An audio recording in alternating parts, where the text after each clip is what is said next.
국어자료 강독 12주 3차시 영상 강의를 시작하도록 하겠습니다.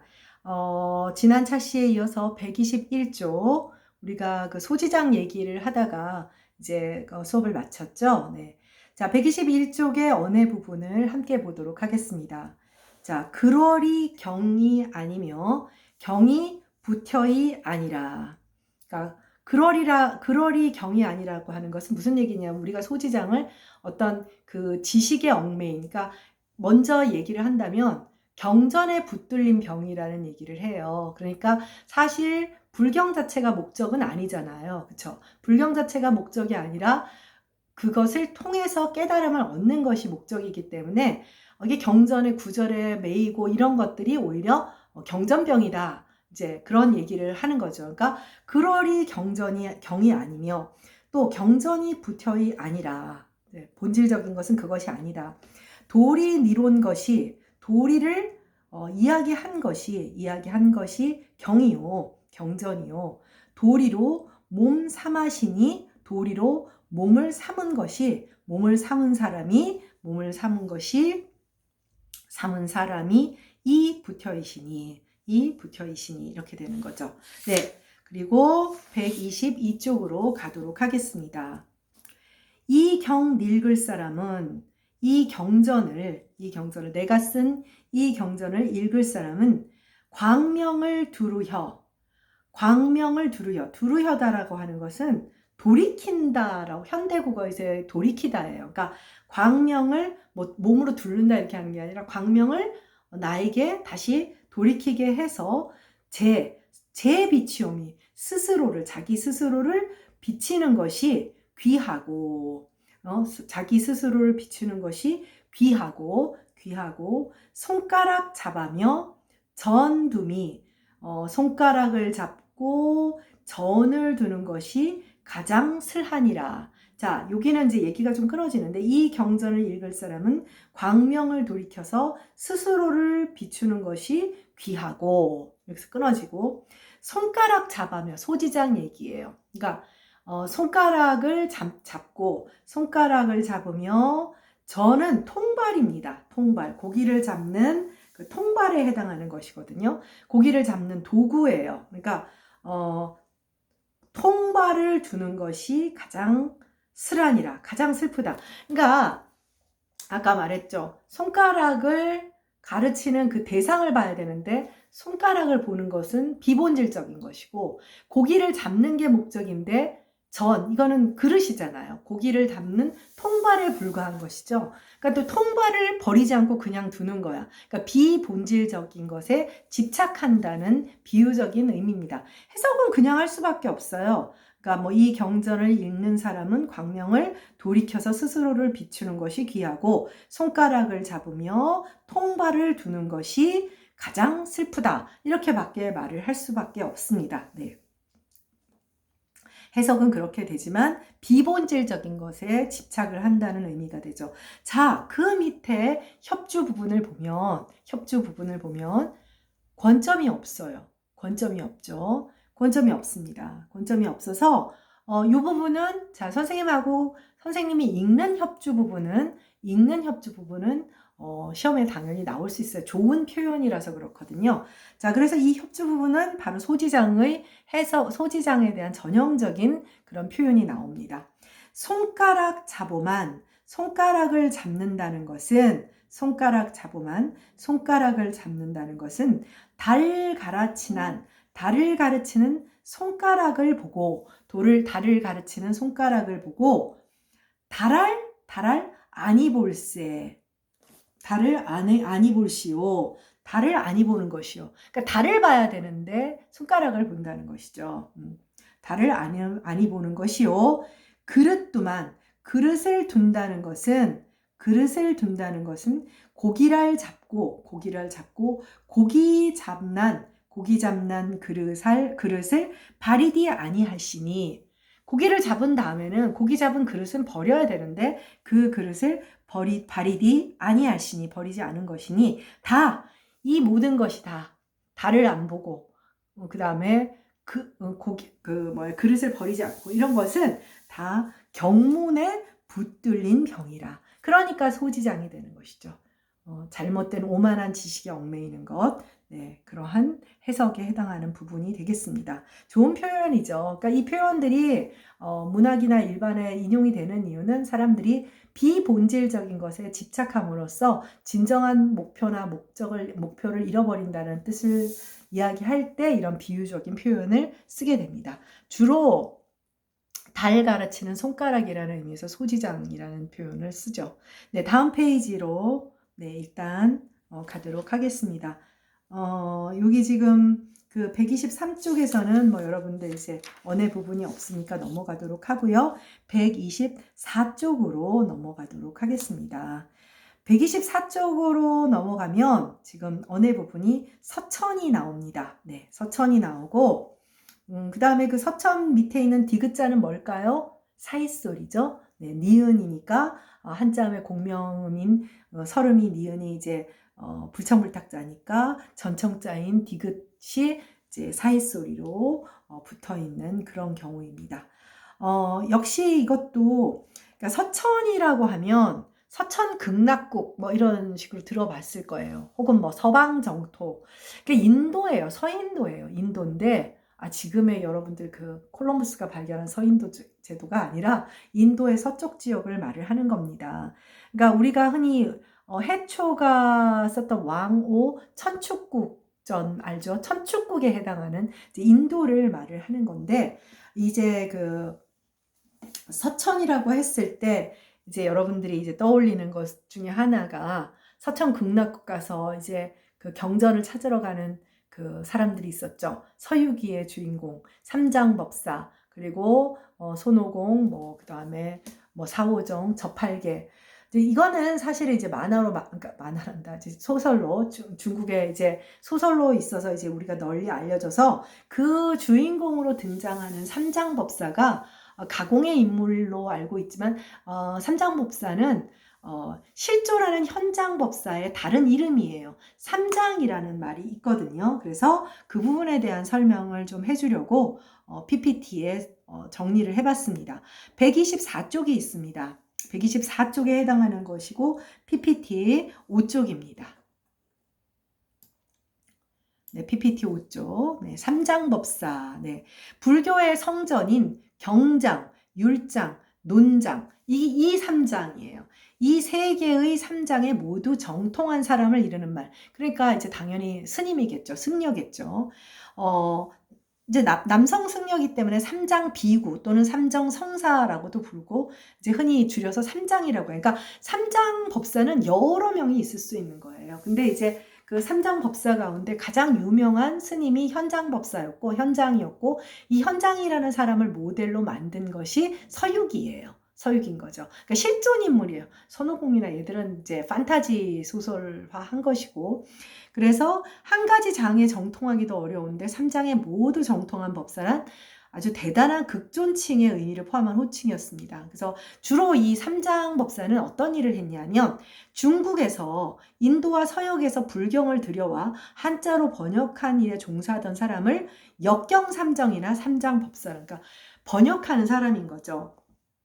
굉장히 큰 일이고 이런 그 현장 법사가 이제 그 서유기의 주인공 현장 법사가 이 인도에서 뭐 수레로 그 이제 산스크리트죠. 산스크리트 문자로 된 그런 불경들을 바리바리 이제 싣고 와서 이제 한문으로 번역을 하고 우리는 그러면 어떻게 돼요? 한국 불교는 한문으로 번역된 것을 이제 들여와서 우리가 이제 번역을 해서 사용을 하게 되는 거죠. 그러니까 한국 불교가 기독교와는 달리 이슬람교도 전형적으로 경전전파였는데 한국 불교는 경전전파가 될 수 없었던 것이 한문 경전이에요. 한문 경전이고 기본 베이스는 산스크리트어고 하니까 사실은 이제 경전전파로 불교가 정착하기에는 힘들어서 앞서 배웠다시피 세조가 참 이렇게 아쉬워서 내가 쓴다고 하지만 지금까지도 거의 같은 상황이지 않나. 그래서 이런 것을 이제 그 거의 뭐라고 하죠? 뭐 기층 종교, 불교는 기층 종교화 했다라고 생각을 하면 됩니다. 네. 그래서 그 가장 잘 알려진 사람은 그 PPT 5페이지를 계속 보면 중국 최대의 번역 승려인 현장이라는 사람이에요. 현장이라는 사람인데 이 사람이 이제 대표적인 삼장 법사인 거죠. 특히 현장이 천축, 이제 인도예요. 천축국에 가서 불경을 들여온 일을 소설화한 대당 삼장 취경시화와 명나라 때 장편 백화소설, 백화라고 하는 것은 이제 구어 그 중국어를 말을 합니다. 백화소설인 서유기가 세상에 소개된 뒤부터 손오공, 저팔계, 사오정 등을 제자로 삼고 천축국으로 가는 모험과 고난의 여행을. 그러니까 얼마나 고생을 했겠어요. 정말 어마어마한 일이죠. 근데 우리는 해초를 중심으로 한 그런 소설이 만들어지지는 않았는데, 그러다 보니 이제 일종의 정말 그 판타지 소설이 만들어지고, 그래서 현장법사는 대표적인 삼장법사인데 마치 가공의 인물인 것처럼 생각하지만 사실 이제 현장법사 덕에 우리도 한문 불경을 접하게 된 것이죠. 다음 페이지로 가도록 하겠습니다. 뭐 정말 이렇게 생겼는지 모르겠지만 이게 당나귀 타고 이렇게 다녔고, 현장법사라는 실존 인물에 대해서 뭐 간단히 알아보면 장원급제한 수제 진학의 아들이자 승상 은계산의 외손자였는데 집 좋은 집안의 아들이었던 거죠. 아버지가 부임지로 가던 중에 도적들에게 피살되고 엄마가 도적의 아내로 강제로 도적의 아내가 돼요. 그랬는데 죽은 아버지의 직위를 사칭하던 유홍이라는 놈이 이렇게 나쁜 짓을 하고 다니니까 어머니가 이러다가는 아들도 목숨을 잃겠다 싶어서 강물에 뛰어보내요. 그러다 보니까 이것도 되게 이제 좀 전설적인 신화적인 얘기죠. 요행이 금산사에 법명화상이 그를 구해 현장이라는 법명을 주고, 나중에 이제 유명한 당태종 이세민이 있죠. 우리나라 그 저기 침략해서 들어오는 그래서 양만춘 그 안시성 싸움 얘기하는 그에게 이제 삼장이라는 법명. 이 사람은 정말 대단한 이렇게 됐던 사람입니다. 그래서 그렇게 기억을 하면 되는데, 이 부분을 여러분들한테 굳이 설명을 하고 한 이유가 여기에 지금 본문 124페이지로 다시 돌아와 보주세요. 본문 강독하기 위한 124페이지로 돌아오면 서천자의 경이 이렇게 돼 있어요. 서천의 글자, 이게 바로 뭐냐면 산스크리트 글자예요. 그러니까 한자어로 얘기하면 범어죠. 범어. 산스크리트어가 범어인데 이제 범자라고도 하죠. 그러니까 서천의 글자들의 경전이니까 산스크리트어로 된 그 불경들이 높이 사하 있거든. 높이 사하 있거든은 뭐냐면 사타예요. 쌓여 있거든. 높이 쌓여 있거든. 사하 있거든. 쌓여 있거든. 볼 사람이 그 경전을 볼 사람이 오히려 독성 읽고 낭송하는 것, 독송할 어렵이 너기거니와. 당연히 어렵겠죠. 산스크리트어를 읽는 사람이 뭐 많겠어요. 그러니까 산스크리트어로 되어 있는 게 경전들이 이렇게 높이 쌓여 있는데 읽을 사람이 그걸 제대로 읽지를 못한다는 거예요. 독송할 어렵이 너기거니와 우리나라 말로 옮겨서 써서 펴면, 번역을 해서 펴면 들을 사람이 다 그 경전을 들을 사람이 다 싫어서 크게 다 싫어서 크게 우러른다는 것이니 우러르게 된다. 그러니까 이제 먼저 의역을 한다면 산스크리트 경전이 이렇게 잔뜩 쌓여 있지만 읽을 사람이 있겠냐는 거예요. 그러니까 그것을 우리말로 번역을 해서 펴면 그거를 그 경전을 들을 사람이 다 싫어서 다 얻어서 크게 우러르게 될 것이니 뭐 이런 정도로 해석을 하면 되겠죠. 다시 한번 보면 서천의 글자의 경전이 높이 사하 있거든, 쌓여 있거든. 볼 사람이 그 경전을 봐야 할 사람이 오히려 독성을 읽고 암송하는 것을 혹은 노래 부르는 것을 어렵게 여기거니와 우리나라 말로 옮겨 써서 펴내면 그 경전을 들을 사람이 모두 다 얻어서 크게 우러르게 될 것이니 이렇게 해석을 하면 되겠죠. 네, 125페이지는 구결문과 협주밖에 없는데 거기에 각주 1번을 한번 봤으면 좋겠어요. 뒤에 이제 126페이지의 그 뭐 어느 부분하고도 관련이 있는데 아잠이라는 단어가 있습니다. 친척이라는 고유어예요. 자, 여러분들 친척은 이제 간단히 말하면 법적으로 말하면 자, 여러분이 혹시 뭐 숙모나 이모부가 있죠. 그럼 그 사람들이 인척이에요. 인척. 그쵸? 핏줄이 아니기 때문에. 그러니까 친은 핏줄이고. 근데 여기서는 지금 이제 현대적으로 말하면 인척이 되는 것이지만 여기서는 친은 친가를 말하고 척은 외척을 말해요. 외척이라고 말하니까 당연히 알겠죠. 그러니까 친은 나의 친가, 척은 외가라고 생각을 하면 됩니다. 지금 이제 인척이라고 말을 하지만 그래서 간단히 말하면 여기서 아잠은 친가, 즉 종친, 정확하게 말하면 왕가. 그러니까 종친과 외척인 거예요. 네, 아잠이라는 고유어를 좀 기억해 두기 바라고요. 네, 그 다음에 126쪽으로 가도록 하겠습니다.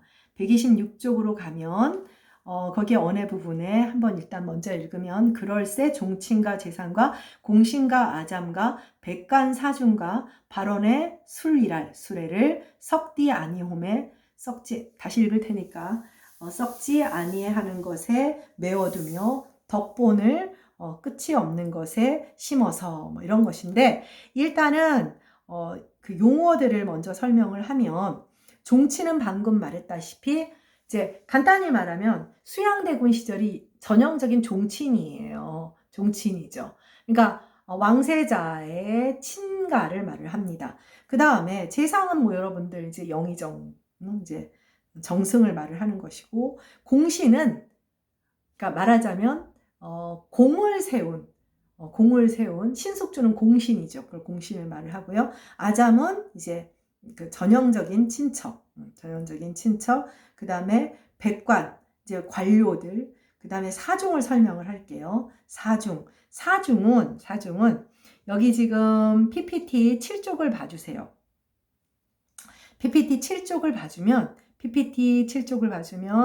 거기에 이제 126쪽의 사중에 대한 네 부류의 중생을 이야기하는데 비구, 비구니, 우바색, 우바이 이렇게 일단 사중을 말합니다. 사중을 말하고 자, 요거를 일단은 용어는 알아두고 본문을 먼저 번역을 한 다음에 PPT 자료를 살펴보도록 하죠. 126쪽, 네, 본문 교재의 126쪽을 함께 보도록 하겠습니다.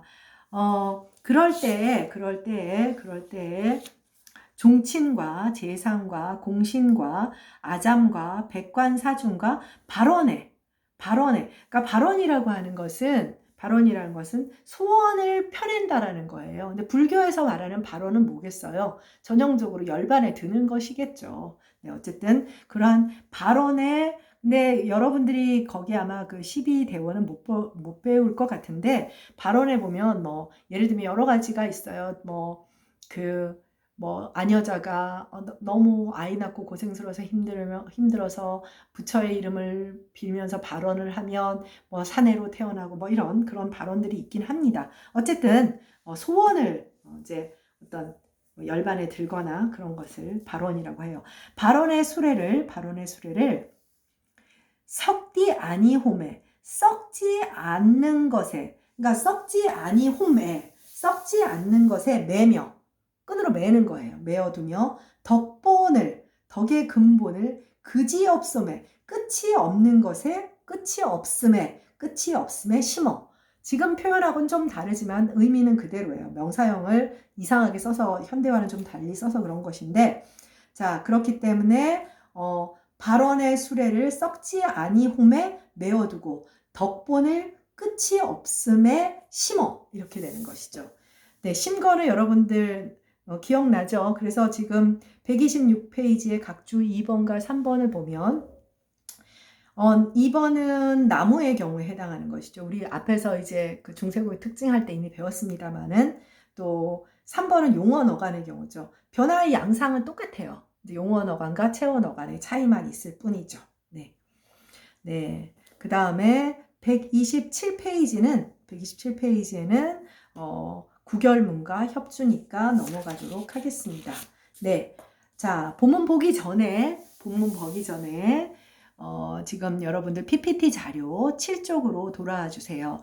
그 사중에 대한 것을 간단히 설명을 하겠습니다. 뭐 불교를 배우니까 불교를 배우는 건 아니구나. 불교와 관련되는 그런 지금 언해문을 보니까 용어를 알아두면 편한 부분이 있어서 한번 그래도 상식을 위해서 살펴보죠.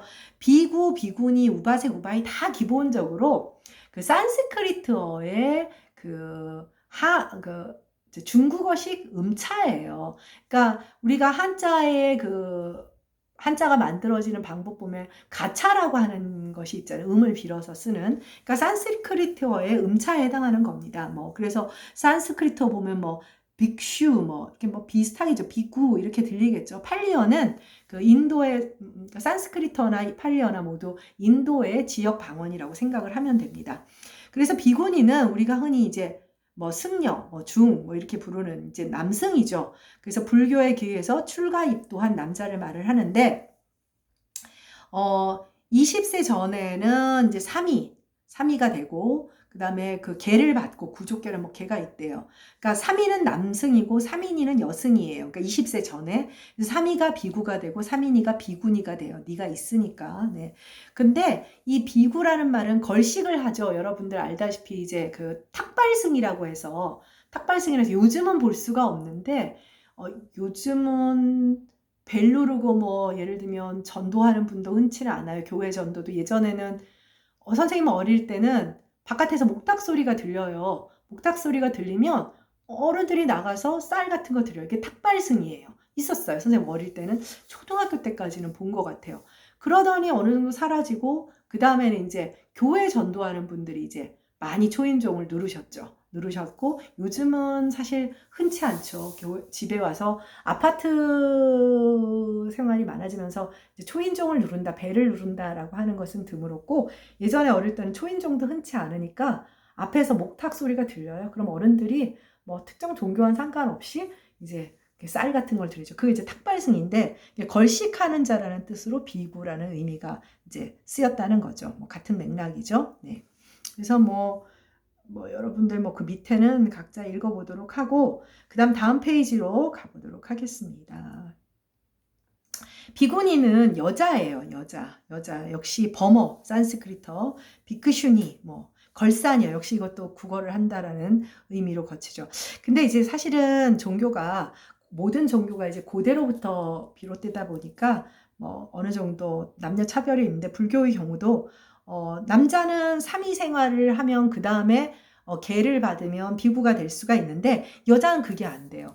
여자는 3인이 생활을 거치고 또 더 2년 동안의 식차만이 또 다른 그런 수행의 기간을 거쳐야 계를 받고 비구니가 될 수 있었다고 해요. 그러니까 남자 승려보다는 비구니가 되는 과정이 훨씬 더 좀 엄격했던 거라고 볼 수가 있죠. 네. 그 다음 불교 교단의 최초의 비구니는 석가모니의 이모인데 사실 이 이모가 석가모니를 거의 키우다시피 했어요.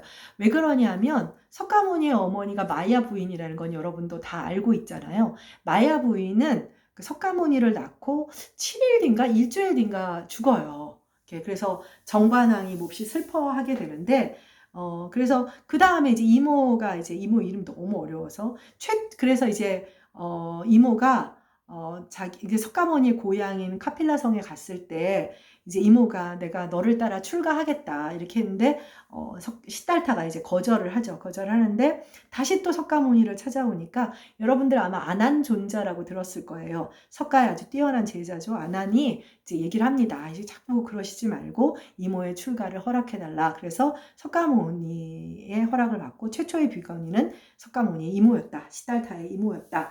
네, 그런 어디 가서 여러분들이 종교와는 상관없이 상식을 자랑할 만한 그런 얘기는 될 것 같습니다.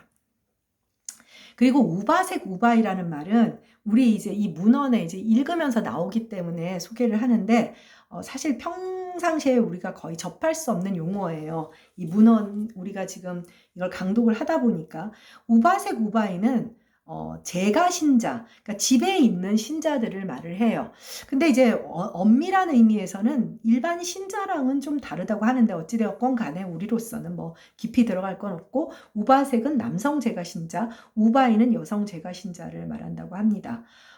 그 다음에 이제 반승반속. 그러니까 왜 일반 신자와는 다르냐면, 그러니까 반승반속이니까 약간 그 전형적인 그런 어떤 그 승려의 비구나 비구니의 생활 행태도 가지고 있어야 된다고 해요.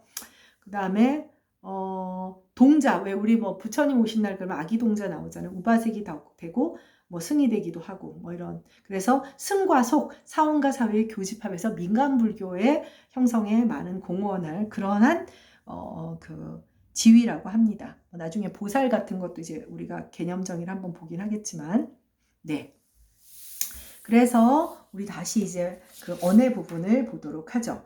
128페이지, 128페이지, 130페이지까지가 목표인데 가능할 것 같네요. 128페이지를 보도록 하겠습니다. 신령이 편안하시고, 백성이 즐기며, 나랏가지, 개회하고, 복이 굳으며, 시절이 편안하고, 여름이 다외며, 복이 오고, 애기 쓰러디 과디어하노니. 자, 각주 1번 한번 봐주세요.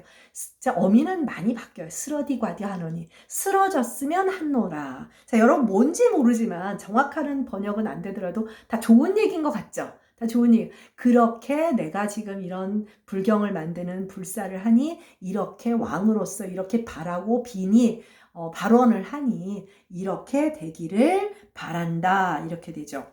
그래서 신령이 편안하시고, 조상신이든 뭐 어떤 모든 신령들도 편안하고, 백성들은 즐겁고, 나랏가지 교회하고, 나랏갓은 뭐예요? 국경이 고요하다는 건 뭐겠어요? 전쟁이 일어나지 않아야 되는 거죠. 고요하고, 복이 굳으며, 복은 튼튼하고, 시절이 편안하고, 여름이 다외며, 여름이 된다는 것은 겨울이 좋겠어요. 그렇죠? 풍성한 계절이 되고, 복이 오고, 애기 쓰러지기를 바라노니, 이렇게 이야기를 하는 겁니다. 네, 그 다음 129페이지를 보도록 하겠습니다. 자, 우휘니론 요사지에, 하연 공덕으로 잘 끊어 읽으면서 따라오세요. 우휘니론 요사지에 하연 공덕으로 실제에 돌아여 향하야 일체유정과 보리 피안에, 다음 페이지 130페이지입니다. 보리 피안에 빨리 가고저 원하노라. 자, 우희, 위에서 이야기한 요 사이에 한 공덕으로, 지금 위에서 이야기한 요즘한 공덕이 뭐겠어요? 지금 원인속보 쓰는 거잖아요. 이 공덕 덕에 실제에 돌아여 향하여, 실제에 돌이켜서 향해서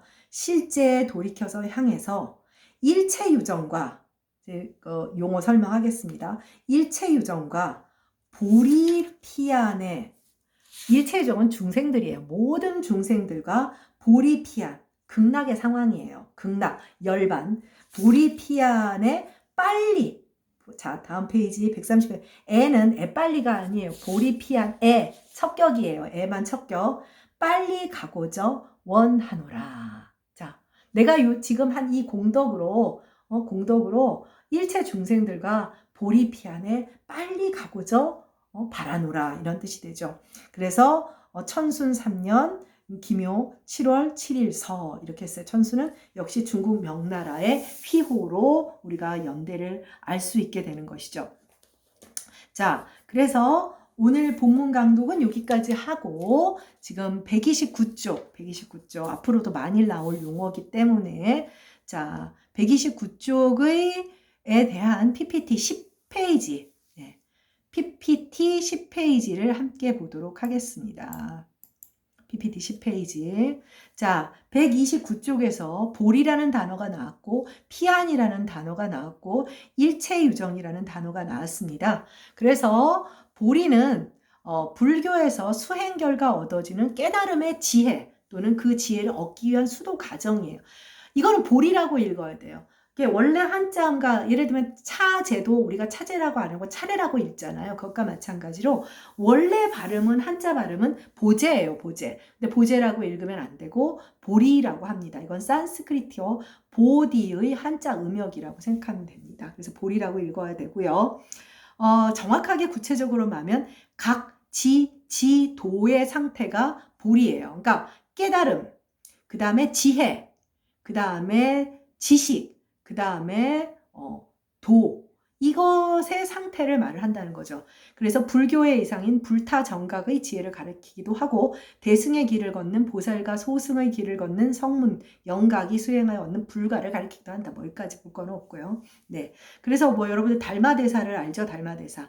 그래서 소림사에서 벽면 수행한 달마대사를 보리달마라고 하는 이유도 이 보리의 의미가 수도의 과정까지 포함하고 있기 때문이라고 합니다. 다음 페이지로 가도록 하겠습니다. 네, 피하는 정확하게 말하면 도피안의 준말이에요. 도피안. 그러니까 우리가 도피처, 이 도피라는 말은 사실 엄밀한 의미에서의 이제 차안의 반대말이에요. 거기 이제 국어사전적 의미를 소개해 놨는데 2번 뜻에 보면 파란 글씨로 차안이라고 되어 있죠. 우리는 차안에 살고 있는 거야. 2차자죠. 저거는 저피자예요. 그러니까 그 삶과 죽음의 세계, 윤회가 있는 차안의 세계를 살고 있고, 그럼 피안은 뭐예요? 정반대의 개념이겠죠. 산스크리트어로는 바람일다라고 한다고 합니다. 그래서 진리를 깨닫고 도달할 수 있는 이상적 경지. 그래서 이승의 번뇌를 해탈하여 열반의 세계에 도달하는 그런 경지를 말한다고 해요. 네, 그리고 뭐 생사해를 초월하여 열반안. 그러니까 이게 우리 왜 물 건널 제자라고 했잖아요. 우리 뭐 물에서 건진다. 그러니까 어떤 그 생사해, 어떤 그 바다, 뭐 강 이런 개념인 것 같아요. 안은 왜냐하면 그 강의 건너편에 기슭이라는 의미가 있으니까요. 네, 다음 페이지로 가지도록 하겠습니다. 그래서 일체요정은 일체가 이제 여러분들 모든이라는 뜻이 되잖아요. 그래서 이 세상에 살아있는 모든 생물 혹은 살아있는 생물 가운데 사람에 대하여 쓴다. 그러니까 일체중생, 일체중, 그러니까 뭐 줄여서 중생이라고 사용을 하면 되겠죠. 네, 그래서 우리 나머지 PPT는 이제 진도 더 나가면서 살펴보도록 하고 오늘은 드디어 월인석보의 서문이 끝났고요. 이제 월인석보의 앞부분에 있는 청강지곡부터 다음 13주 수업에서 살펴보도록 하겠습니다. 수고했습니다.